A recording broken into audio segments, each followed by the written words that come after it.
আসসালামু আলাইকুম।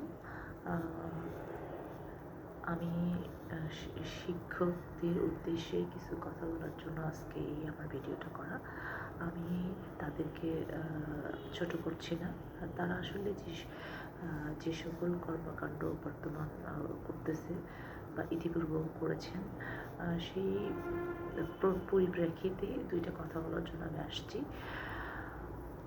আমি স্যারদের উদ্দেশ্যে শুধু বলতে চাই, স্যার, আপনারা কি কিছুদিন আগে যে সকল শিক্ষকরা ক্লাস বর্জন করে অনশন মানে করেছিলেন, তাদেরকে কি আপনারা অনুসরণ করে এই যে আপনাদের ক্লাস বর্জন করে মাঠে নেমেছেন 10তম গ্রেড পাওয়ার জন্য? এটা 10তম গ্রেড যদি আপনাদেরকে না দেওয়া হয়, আপনারা ক্লাস বর্জন করবেন, স্কুলে তালা দিবেন, তারপর আপনারা আপনাদের কথা জাস্ট কয়টা বলবো, এক একজন টিচার এক একভাবে নিজেদেরকে ফানি হিসেবে সমাজের কাছে এবং সোশ্যাল মিডিয়াতে নিজেদেরকে প্রেজেন্ট করছে। শিক্ষকদের যখন নিয়োগপত্র দেওয়া হয়, তখন প্রত্যেকটা শিক্ষকই তার কততম গ্রেড, বেতন স্কেল কত, তার লিভিং কস্ট, তার হেলথ কস্ট কত, তারা কিন্তু দেখে কিন্তু এই নিয়োগপত্র দেখে কিন্তু তারা অ্যাপ্লাই করার পরে যখন তারা ফাইনালি তাদেরকে যখন নিয়োগ দেওয়া হয়, তারা কিন্তু দেখে তারা যোগদান করে।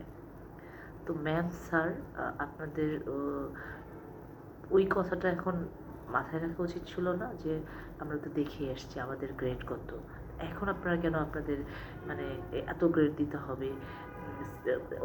সিস্টারদের সাথে তুলনা, বিসিএস ক্যাডারদের সাথে তুলনা, এটা কেন করছেন? আপনারা তো জেনে বুঝে আসছেন। আপনাদের যদি না পোষায়, আপনারা চাকরি ছেড়ে দেন। লক্ষ লক্ষ যুবক ছেলে মেয়েরা আপনাদের এই গ্রেডে চাকরি পাওয়ার জন্য তারা কত কষ্ট করতেছে, তারা চাকরি পাচ্ছে না। আপনার যদি মনে হয় যে আপনার বেতন কম, আপনি চলতে পারতেছেন না, ছেড়ে দেন। আপনাকে কিন্তু নিষেধ করিনি বাবা। তাহলে নিজেদের এই যে আপনারা বলতেছেন, এক একজন এক একভাবে নিজেদেরকে যেভাবে প্রেজেন্ট করছেন। এক ম্যাম দেখলাম যে উনি বলতেছে তার 20 বছর আগে নাকি তার একটা ব্রয়লার মুরগি খেয়ে 20 বছর আগের গন্ধ নাকি এখনও নাকে বয়ে বেড়াচ্ছে। ওই ম্যামকেই আমি উদ্দেশ্য করে একটা কথা বলতে চাই। ম্যাম, আপনার তো 3 তলা বাড়ি, আপনার হাজব্যান্ড তো একটা স্কুলের প্রধান শিক্ষক, ইভেন আপনার একটা পার্লার আছে। আপনি 20 বছর আগের একটা ব্রয়লার মুরগি খেয়ে আপনার নাকি গন্ধ বয়ে বেড়াচ্ছেন। দেশি মুরগি কেনা নাকি আপনার কাছে একটা স্বপ্ন। এটা এই ধরনের মিথ্যা কথা বলতেছেন কেন আপনি? আপনার যদি যৌক্তিক দাবি থাকে, আপনার দাবিটা যৌক্তিকভাবে আপনারা করেন, পেশ করেন। আরেক টিচার দেখলাম তার ছেলে নাকি ইলিশ মাছ খেতে চেয়েছিল, সেই ইলিশ মাছ কেনার ক্ষমতা নাই দেখে তার ছেলের জন্য পাঙ্গাস মাছ কিনে এসে বলছে, বাবা তুমি এটা ইলিশ মাছ বলে খেয়ে নাও। ওই লোকের প্রোফাইল ইতিমধ্যে তো সবাই জেনে গেছে। ওনার হাই প্রোফাইলের পার্সন, উনি ভালো দামি বাইকে ঘুরে বেড়ান, উনি চীনে ঘুরতে যান, চীনের প্রাচীর দেখার জন্য, ভালো ভালো রেস্টুরেন্টে যা খান, স্ত্রী কিনে কক্সবাজার যান। বাবা, তোমার তাহলে কেন ইলিশ মাছ কেনার ক্ষমতা নেই? নিজেকে এইভাবে হাস্যকর হিসেবে, হাসির পাত্র হিসেবে কি জন্য প্রেজেন্ট করতেছেন? কি আরেকজন টিচারের একটা ভিডিও দেখলাম, সে বলতেছে শিক্ষকদের কাছে নাকি এখন মেয়েদেরকে বিয়ে দেয় না। এটার তো আরও কি বলবো, উনি তো বিবাহিতা, ওনার 2টি বাচ্চা আছে, উনি কীভাবে বিয়ে দেয় না? তো বিয়ে না করলে বাবা তোমার বাচ্চা কই থেকে আসলো? তোমার 2টা বাচ্চা, বিয়ে যদি নাই তোমাকে দেয়?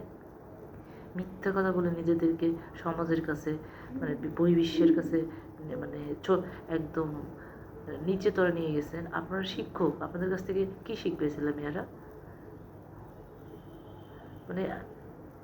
জাস্ট বলার ভাষা নেই। কিছু টিচার আবার যাচ্ছে আর স্লোগান দিচ্ছে, আগামীকাল থেকে স্কুলে তালা ঝুলবে। এটা কেন? আপনাকে কে দিচ্ছে রাইট স্কুলে তালা ঝুলানোর জন্য? মন চাইলে চাকরি ছেড়ে দেন, আপনাকে তালা ঝুলানোর রাইট আর কেউ দিছে? ভাই, বন্ধ করেন। আপনারা দেশটাকে একদম 12টা বাজায় দিচ্ছেন। দেশের মানুষকে শান্তিতে থাকতে দেন। বাচ্চা কাচ্চা আপনাদের দেখে হাসবে ক্লাসে গেলে। আপনারা এটুকু আপনাদের বোধগম্য নেই যে বাচ্চা কাচ্চা আপনারা মিথ্যা কথা বলতেছেন।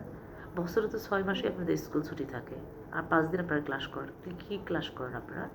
ক্লাসে কী শেখান বাচ্চাদের কাচ্চাদের? প্রাইমারি স্কুলের ছাত্ররা কিছুই পারে না।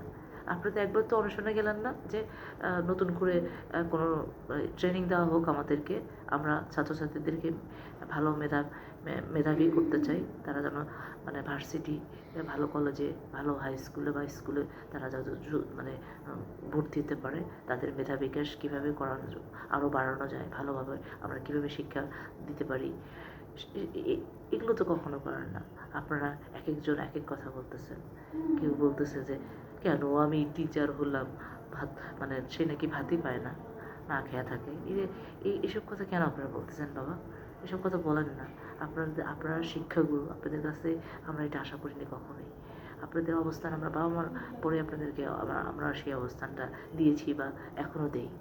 কেন তাহলে আপনারা এরকম নিজেদেরকে মানে ওই যে আপনার দিলদার যে যে কমেডিয়ান পার্সন বা ফানি পার্সনরা যেভাবে নিজেদেরকে ফানি রোল প্লে করে, সেভাবে আপনারা প্লে করছেন? কেন করছেন আপনারা?